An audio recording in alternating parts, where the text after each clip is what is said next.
Welcome to ABC campus. आज हम Kaif 7 financial accounting and reporting 2 में फाइनेंशियल इंस्ट्रूमेंट का एक क्वेश्चन करेंगे फ्रॉम पास्ट एग्जाम ऑटम 2020। इस क्वेश्चन में दो डिफरेंट कंपनीज के पर्सपेक्टिव से हमने अकाउंटिंग करनी है, जन्नत लिमिटेड एंड खुशी लिमिटेड। क्वेश्चन नंबर 1 और ये 7 मार्क्स का क्वेश्चन है।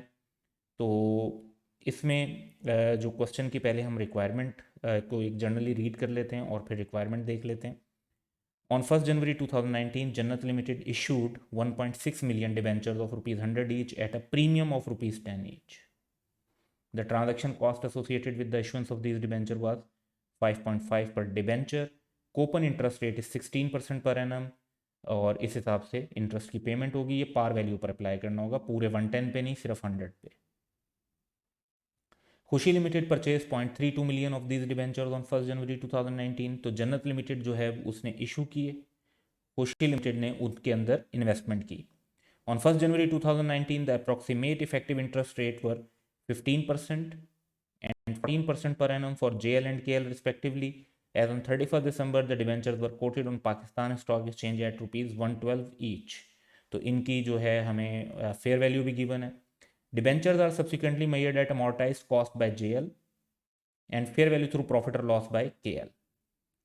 तो prepare journal entries in the books of JL and KL। अब JL की बुक्स में जो एंट्री होंगी वो एक इशूअर के तौर पर होंगी,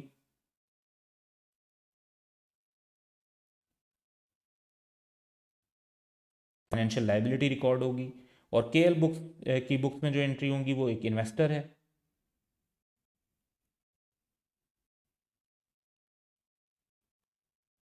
फाइनेंशियल एसेट के कॉन्टेक्स्ट में हम एंट्रीज कर रहे होंगे। सो वन बाय वन दोनों के पर्सपेक्टिव से हम क्वेश्चन को देखेंगे, पहले JL के पर्सपेक्टिव से और फिर KL के पर्सपेक्टिव से। सो क्वेश्चन को सॉल्व करना स्टार्ट करते हैं। सबसे पहले अगर हम JL पे फोकस करें तो उनकी रिक्वायरमेंट ये है कि JL के लिए हमने अमोर्टाइज्ड कॉस्ट मेथड को यूज़ करना है। अब इसमें जो रेलिवेंट इंफॉर्मेशन है वो 4 हैं। ऑन 1 जनवरी 2019 जन्नत limited issued 1.6 million debentures of rupees 100 each at a premium of rupees 10 each. तो फर्स्ट टाइम जब इशू किया तो पहली एंट्री हमें उसकी रिकॉर्ड करनी होगी। सेकेंड है the transaction cost associated with the issuance of these debenture was 5.5 पर डिबेंचर। तो फाइनेंशियल लाइबिलिटीज़ में जो ट्रांजेक्शन कॉस्ट होती हैं वो उसको कम कर देती हैं। तो उसको जो है हम लाइबिलिटी में से ही एज्यूम करते हैं, यानी क्योंकि लाइबिलिटी को इनिशियली रिकॉर्ड करना होता है fair value minus transaction cost पे। तो सेकेंड हमारी जो ट्रांजेक्शन होगी वो ये होगी। थर्ड है कि जी इफेक्टिव इंटरेस्ट रेट 15% है, क्योंकि हम JL की अकाउंटिंग कर रहे हैं तो हम उसी का इफेक्टिव रेट यूज़ करेंगे और इस इफेक्टिव रेट के हिसाब से इंटरेस्ट एक्सपेंस रिकॉर्ड कर दिया जाएगा। तो ये हमारा थर्ड एंट्री होगी। फिर इंटरेस्ट की जो पेमेंट है वो कूपन रेट के हिसाब से होनी है, उसके लिए 16% पर एनम का रेट दिया हुआ है। तो हमारी फोर्थ एंट्री इसके परस्पेक्टिव से होगी। तो अब हम सिंपली ये एंट्रीज पास करेंगे और यही डाटा जो हमारे सामने है इसी को सामने रखते हुए हम पास कर रहे हैं।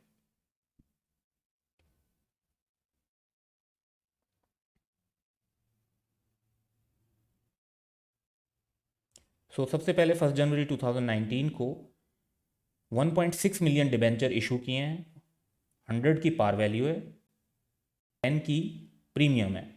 तो जो टोटल है हमने इशू 110 का किया, तो जो हमें पैसे मिले 1.6 मिलियन डिबेंचर पे वो 176 मिलियन के मिले। कैश और bank debit and debenture liability amortised cost per जो हम रिकॉर्ड करेंगे वो क्रेडिट। तो पहली ट्रांजैक्शन रिकॉर्ड करने के बाद नेक्स्ट ट्रांजैक्शन होगी फॉर ट्रांजैक्शन कॉस्ट।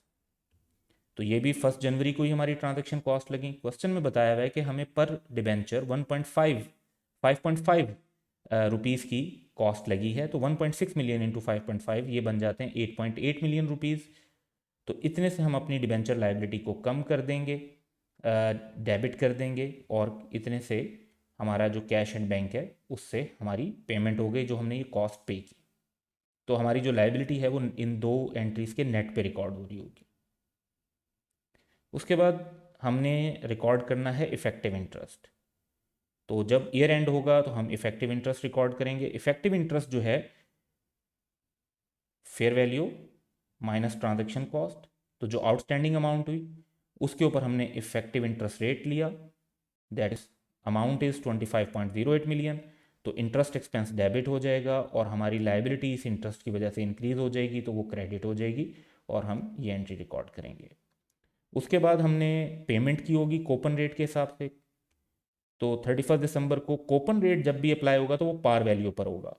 अब हमने जो इशू किया था वो 110 पे किया था, 10 रुपीज़ का प्रीमियम था, हम सिर्फ पार वैल्यू लेंगे, तो 1.6 मिलियन इंटू रुपीज़ 100 के हिसाब से 160 मिलियन, ये हमारी पार वैल्यू है।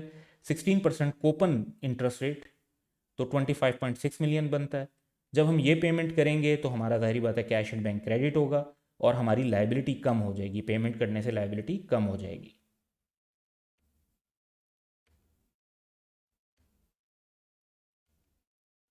तो ये चार हमारी जो एंट्रीज थी वो बननी थी issue of debenture at amortise cost के लिए फॉर जन्नत लिमिटेड। इसके बाद अब हम दूसरी कंपनी जो देखते हैं दैट इज़ खुशी लिमिटेड। तो खुशी लिमिटेड के लिए हमें जो अकाउंटिंग ट्रीटमेंट बताई हुई है वो है कि फेयर वैल्यू थ्रू प्रॉफिट और लॉस पर केएल ने मैयर करना है। अब इसकी जो ट्रांजेक्शन्स बनती हैं वो रेलिवेंट 3 बनती हैं। तो सबसे पहली तो ये है कि खुशी लिमिटेड ने 0.32 मिलियन ऑफ डिबेंचर्स में इन्वेस्ट किया था। इनकी ट्रांजैक्शन कॉस्ट कोई नहीं लगी थी, तो वो उसके पैरेलल कोई एंट्री नहीं है। इफेक्टिव इंटरेस्ट रेट इनका इरेलीवेंट है क्योंकि ये फेयर वैल्यू यूज़ कर रहे हैं, तो अमोर्टाइज कॉस्ट यूज़ ही नहीं कर रहे। तो अलबत्ता इन्हें इंटरेस्ट रिसीव तो होगा, तो वो जो इंटरेस्ट रिसीव होगा वो हमारी सेकंड ट्रांजैक्शन होगी जो हमने रिकॉर्ड करनी होगी। और थर्ड ट्रांजैक्शन होगी कि फेयर वैल्यू में जो चेंज आएगा, क्योंकि हमें फेयर वैल्यू क्वेश्चन में गिवन है, तो जो भी इंक्रीज और डिक्रीज होगा उसके मुताबिक गेन या लॉस रिकॉर्ड करेंगे। तो अब हम इन 3 एंट्रीज को इसी डाटा के हिसाब से रिकॉर्ड करते हैं।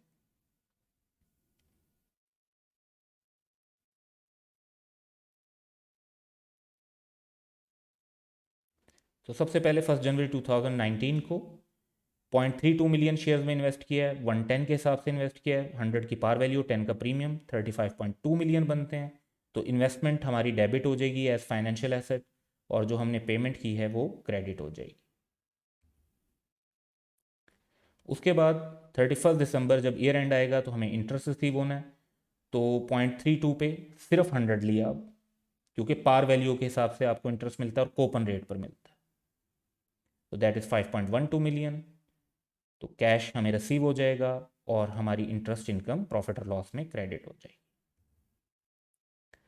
उसके बाद ईयर एंड पर हमने फेयर वैल्यू की एडजस्टमेंट करनी है कि फेयर वैल्यू का अगर इंक्रीज़ होगा या डिक्रीज़ होगा उस हिसाब से हम फाइनेंशियल एसेट की वैल्यू को भी चेंज करेंगे और अकॉर्डिंगली जो हमारा गेन और लॉस है, क्योंकि थ्रू प्रॉफिट और लॉस है, तो वो प्रॉफिट और लॉस में भी रिकॉर्ड करेंगे।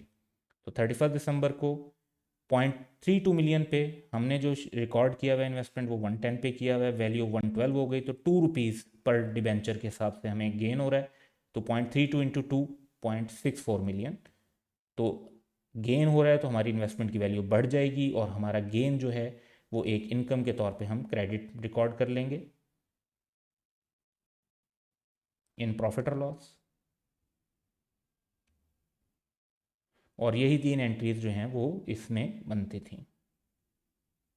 So that's all for today. Share your feedback in the comments below.